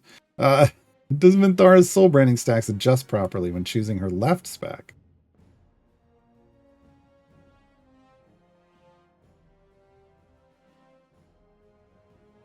Her left spec. Oh, the left spec changes. It's supposed to count strife stacks based off evil and neutral. I don't know if it does or not. If it does, it should. If it doesn't, submit a ticket. That sounds like you're just fishing to see if there's a bug going on, but you can just submit a ticket. You're not seeing something working right. Max Kubert, did you use your tanking pigments yet? No, I did not. Where are we at? Down here. I got 6 fishies. I got 6 fishies to put wherever I want. Whee! Why Rough Rider? I'm the only one asking questions today, folks. How does Widdle and Alindra work together for attack speed? I explained that before. I guess I have to demonstrate. So again, Widdle's gonna. It's not attack speed. It's instantly reset your base attack cooldown. You want to use her Widdle's Portent, so it applies to a base 2 adjacent champions. There's a spec to make it 3. You want to make sure that the champion, like Portent is a little eye. The Portented champion is sitting also next to Widdle. And then what happens is Portent and anyone portented by Alindra receives increased buffs by other heroes of the plains. So it will make, if we go over here under incoming, we should see, hurry up now. Here we go. It says gives a 25% chance, but it's been boosted now to 2,045% chance, which basically means every time Virgil attacks, he's going to instantly attack again, over and over. He will only run his animation as long as there's enemies on the screen. He's only going to run his animation. We're just not far enough for you to tell. And he will basically be constantly attacking. So whoever is getting portented and is adjacent to Widdle will just attack on animation cooldown. Again, it's a fun thing. That doesn't necessarily mean it's a powerful thing. It's just going to depend on your buffs. Is Alindra the best buffer for you in that situation? I don't know. Maybe.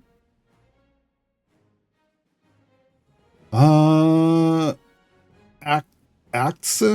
How do you know how much damage you need to complete wave 1,000? So area 1,000. Community guides. That's really what it's going to come down to. Is guides from the community, information from people in the community. There are formulas out there, if you want to do the math. But like I keep in my feature, my guides to the featured champions. So this time around for Minthara and Sergeant Knox, down under the formations and explaining the tiers and the rewards and stuff. I have a little table that says tier 1, 2, 3, and 4. And then the first variant, second variant, and third variant. And it gives you the damage value. It gives you the approximate boss health values of each of the enemies at those tiers. So if you are doing, not where I want to go. So for specifically for area 1000, that's going to be the third variant. That's tier 3. That's E269 health. So you're going to need to do in that neighborhood of damage. The damage you're going to need may vary. It may be lower. There's effects that can reduce boss health. There's also debuffs. But if if you're getting to E269, you're going to be good. Okay? Because the boss health goes up a bit. The values I have in that table are from actually going to the area and looking at the health totals based off like this value down here, area base monster health, plus looking at the boss, like was it different? Taking that total from the boss and putting him in that table.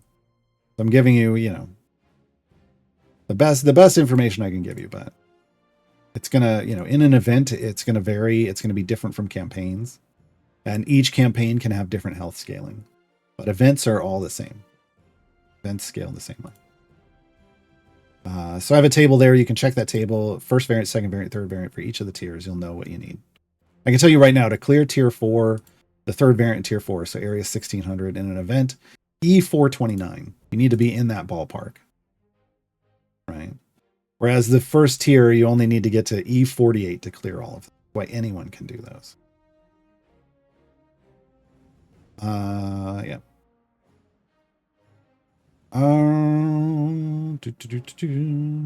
Rough Rider, do you want crowd control and Sentry when you're trying to stack enemies quickly on Briv while gem farming? I use words for reasons, folks. If you'll remember when I was talking about what you might choose for specs on Sentry, I said the crowd control one is my default spec, but I specifically said that left spec where you can turn off for Guardian of Soulwind could be used in Briv gem farming. Guess what I use in Briv gem. Please don't make assumptions about how I build my formations. I use those words for a reason. Anything else on the topic today? Ryan and Rich, how about the healing pigment? There's one in the game. See several suggestions. So the healing pigment there's only one healing pigment in the entire game. It's a reward from Penelope for completing tier 4. So it's very difficult to get. And there's only one. And it actually does something that hold on, let me go look again. Last time I checked, the text is incorrect. Chosen equipment piece will now also increase the healing done by its champion by 100%. That is wrong. That is wrong. It increases the healing received by champions in the party by 100%. And that is confirmed both because I have it on a champion and that's how it reads. And I confirmed it with on Dev Insights. I asked which one is correct. And it's the all party healing. All party healing received goes up by 100% per healing pigment, but there's only one in the game. So multiple in the game could be a big deal, but they refuse to give us any. They refuse to give us any. So where you put it is basically the question, because you only get one, and you've seen people comment about Briv, Uriah, or Akira, Uriah. Look, at the end of the day, it's your pigment. Put it wherever you want. Put it wherever you want. Because again, it's going to increase the healing done to everyone in your formation. So as long as that healer is in, because it can only be placed on a healer, then everyone's going to get increased healing. I put mine on Orkira personally, which means it doesn't get any use anymore because I don't use Orkira much anymore. But when I need Orkira, she's got a bonus because Orkira heals all non-adjacent champions, and she's got a really good heal. But she also debuffs, and her debuff is based off the amount that she is healed. So it double dips a bit with Orkira. and I like that. I wouldn't put it on Briv, because Briv can already he already heals a bunch, and you can already get him to heal 100% of the damage he's taken by other methods in this game. I don't know that he needs a pigment, and he does heal the whole party, but they don't need. He's usually the healthiest person in the party, and he's healing based on the damage he took, so they're getting full healed whenever he throws out his heal anyway. So to me, that one seems kind of, and it's not like you're using healers usually with Briv. I don't know, but ultimately you can do whatever you want. It's your pigment. Your pigment. For how many blacksmithing contracts does it take to get to 7 jump Briv? It depends on where you're starting from. Asking questions, it's from other streams. They don't have to be here, but this isn't a Briv topic stream. But the answer is it depends on how many item levels he already has. Epic Scalper, a new player here. Welcome to the game. Are there any other Forgotten Realm games you'd recommend? Baldur's Gate 3. That's the newest one, and it's, yeah. I think the shortest run I did through is somewhere between 80 and 100 hours of play. It's that game is wild. Ryan and Rich, I've not made it to Area 2000. Any tips? Just keep on keeping on. There's lots of people in this game haven't made it to 2000. The majority of people in this game haven't made it to 2000. It's not required for anything. It's just a fun milestone. Completing Area 1600 is the high currently. Let's see, have we got a variance over 1600 yet? I can't remember. There might be a patron variant higher. But I don't know that there's anything that requires you to get to 2000. Ultimately, what's going to get you to Area 2000 and beyond is legendary effects. So trials, doing your trials every week. Ooh, hey. Doing your trials every week, and then, applying legend. Don't do legendaries like I did. Don't put one on everyone. That's pointless. But building up at first, I think just getting everybody to getting your trials party to legendary level 5 is super powerful and should get you able to farm tier 10. And then if you're going to start trying to push to 2000, then you might want to focus whatever you're maybe that same party, if that's your same party, you're trying to get to 2000, getting them up to 10s. That's honestly, I do it with 10s. 10s to get me there.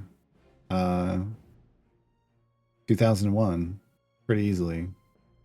Anything above 10, because you can go all the way up to 20. That's just, I don't know, making it easier, so maybe a little quicker.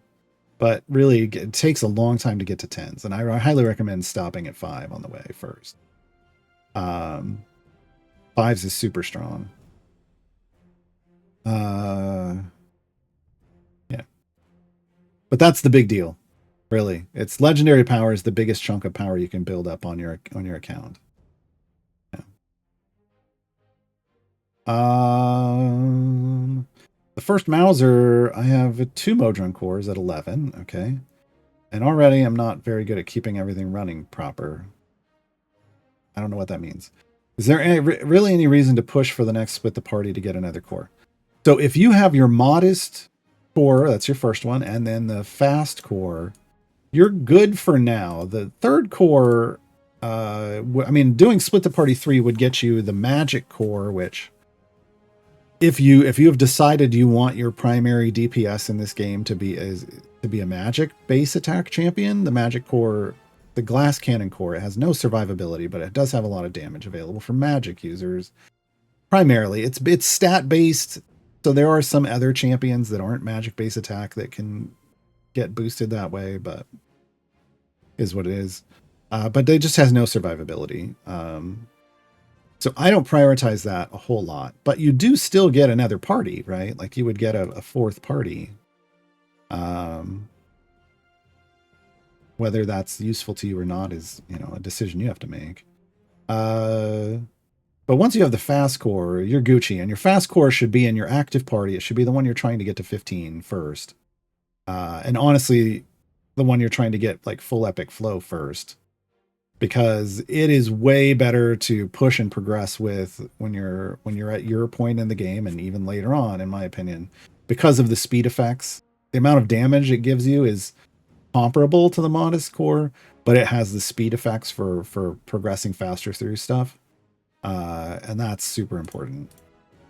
Just makes everything quicker, so your progression is faster. Yeah. But yeah, you don't have to get 3 champions in every bench seat to do split the party. But if you can, why not? You just don't have to race to level it. You'll need to get it to level 3 so that it can automate things, but in the background. But yeah, the one you need to level to 15 first is the fast core. Bossitoto, excuse me. I read somewhere online only Sergeant Knox and Minthara are permanent unlock champs. All others are gone after the event. That is not true at all. Whoever told you that was lying. The way you get champions, anytime you unlock a champion in this game, it's yours forever. It's yours forever. So you get Minthara and Sergeant Knox, and then you have to choose which other champions. I picked Widdle and Virgil. I already had them, but you pick them to complete their content. But whatever champion you pick off this flex list with your flex slots, you keep forever. Events are the primary delivery system for new champions. This is how you get new champions on your account. You can also get them via time gates. Either spending 6 time gate pieces to get one. Most people hold on to their time gate pieces for events now. But there's also natural time gate weekends where it offers you champions for free out of those.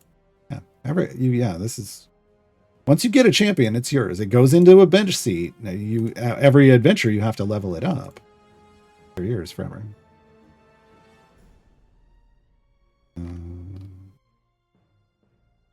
Rough Rider, did you know you can make Extra Life donations monthly for the next 12 months in support of Sean? I did not. But I think it's more in support of Extra Life. I think it's more in support of Extra Life. I don't think Sean sees any of that money. That's how donations to charity work, folks. Yeah. What does your speed core look like in terms of damage increase? Oh. Now hold on, let me fully pipe it. So mine's supercharged. So there's the boost. Damage of all champions, E25. E25 damage all champions. And then I've got a bunch of other boosts to stats that are EO4.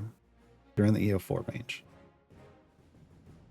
So it's going to depend on how many of those stat minimums. It's like stats 13 or greater. So I don't know, whoever I'm using, depending on how many of those they get, that's a bonus. But damage all champions is E25. Where is the file? Well, let's go look. I mean, the modest core can go a little bit, higher, but again, I don't have it. I didn't even bother, because honestly, if I'm going to be trying to do tons of damage, I'm going to switch to a specialized core.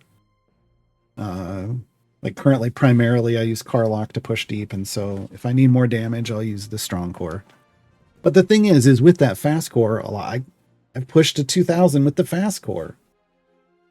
At times, right? It just depends on what you're fighting and how much damage you need. There have been times that's all I've needed is. So you can get enough power. Again, it's just one of the combinations of power. And the thing I like about the fast core is it has the speed bonuses. So you can combine the power that you're getting in a variety of methods with the speed from the fast core and just complete content super fast. Complete content super fast. But yeah, I think you get a few more orders of magnitude out of the modest core, if but again, I still think the fast core is your first priority, and then you build up other things. Because I can't change champions now. No, once you click it, it's yours. So you want with Jinx, that's fine. The only one you want to stay away from this event, honestly, is Vlania. She's not great, and she's never going to get any better. they're never going to rework Volanya. All right, folks. That's going to be it for this week. Next Saturday, this show will be back, and we will cover all of the Flex champions we didn't cover this week. So we did Widdle, Virgil, and Sentry. We'll cover Grama, Vlanya, Turiel, Lazaps, Penelope, and Cheng Sao next Saturday. We'll go through all 6 of those champions next Saturday. This is the last stream for this week on this channel. The CNE Games Twitch channel will return usually Tuesdays is when they start streaming again. But you can find me on my channel, twitch.tv/Gaarawarr. Spelled like it sounds, but you can click my name there and toss me a follow. I will be back streaming on Mondays. I have a new streaming schedule, Monday through Friday. You can find me on Mondays and Wednesdays. I'll be streaming a show I call Idle Chatter, where we do Idle Champion stuff. And sometimes I make guides or update guides live on stream, but answer questions as well. You come hang out over there. Speaking of guides, I have over 180. That's right, 180 guides over on the subreddit. If you need information in the game, there's a lot of it over there. They are targeted towards new players or people who are running into those systems for the first time. Go check that out. Again, there's a gold farming 101 guide over there now with an explanation, with a base explanation of how Makos bombing works. Again, if you want like the high-end stuff, there's a lot of other people out there in the community that do some high-end stuff like Briv gem farming. Go look up Zeke or Lediath. They both have guides as well. So there, there's people out there doing, the higher end stuff, but for new players, that's going to get you taken care of, especially that new player guide that Seeker 30K just linked. That'll walk you from the start of the game into the mid game, and then you can take it yourself from there. But you can catch me there Mondays and Wednesdays for Idle Chatter. Tuesdays and Thursdays, I'm going to be doing like a chill, relaxation co-work stream. I'm going to start heavily updating guides. I need to update all the champion guides, all of them. There's so many. I want to get them done soon, so we're going to just start bursting through that. And then Fridays, I have a stream that I call Thank Gar, it's Friday, and we play different games. And we just started a new game called Guild of Dungeoneering, which is like a card battler, but you're building the dungeon that your hero's going through. It's interesting. So come hang out with us over there. Thank you to all of you for showing up. Thank you to Sean for grabbing all the questions. The song we're going out on is for Widdle. It's a Whittle Bit Evil. Have a good weekend, everybody. Let's give it a shot. Okay. Let's do it.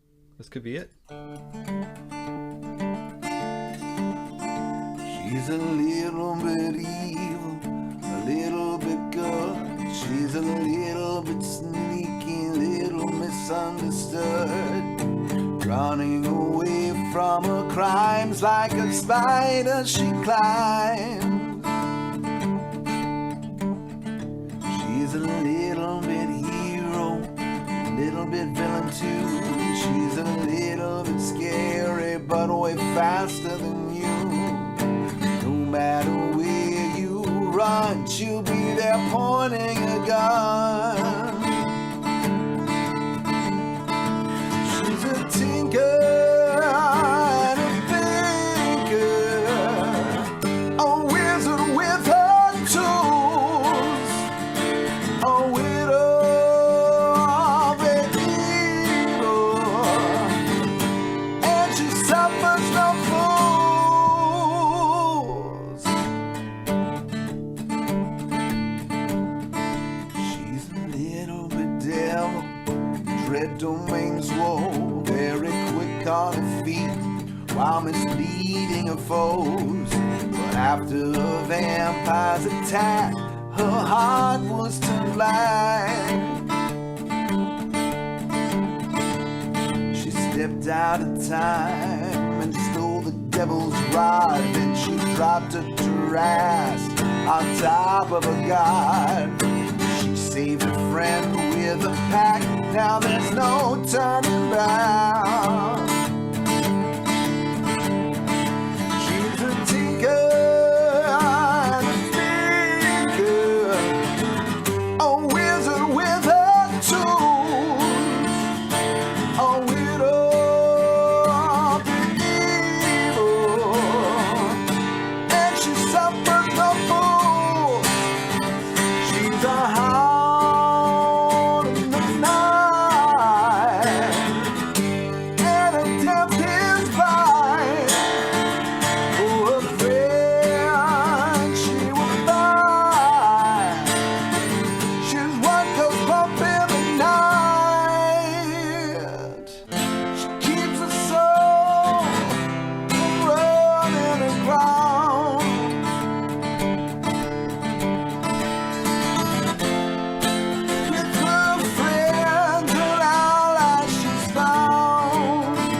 Yeah, we did it. It's so good. I'm so happy with it. It feels good.